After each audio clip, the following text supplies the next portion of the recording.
বালাগঞ্জ উপজেলার বোয়ালজোড় ইউনিয়নের এই বাণীগাঁও আশ্রয়ণ প্রকল্পে যে 7টি পরিবার বসবাস করেন, তাদের একটাই দাবি যে তাদের এখানে একটি নলকূপের ব্যবস্থা করা হয়েছে, কিন্তু এখানে কোনো ট্যাঙ্ক দেওয়া হয়নি, যে কারণে নলকূপ থেকে সরাসরি তাদেরকে পানি নিতে হয়, যেটি তাদের জন্য অনেক কষ্টসাধ্য হয়ে যায়। তাদের একটাই দাবি, এই নলকূপে যাতে একটি ট্যাঙ্ক যুক্ত করা হয়।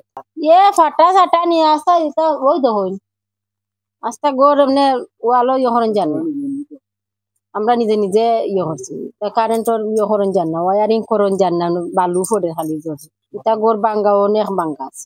গোর বর্তমান সুবিধা এমনি সুখ শান্তি আছে। গোর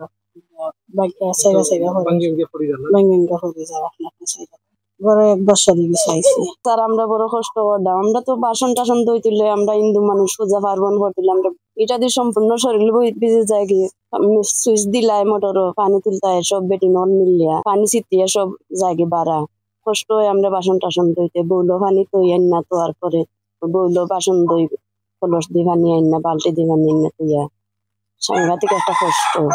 এর মাঝে বৃষ্টি থাকলে গিয়া কোনটা দোয়া দই করা জানা ফিসলা খাদা হয়ে যায় ফের যে গোরাইন যে সাইতে পুরো এটা কি আয় না তার করো আসে না নিয়ে আয় কোন দিনে ওই যে ননো এটাও সব জায়গাত মানুষ আছে বালু জোরে জোরে করে আর কি সিমেন্ট আইসুন সারা ওলাইছুন তো আর ছবি টবি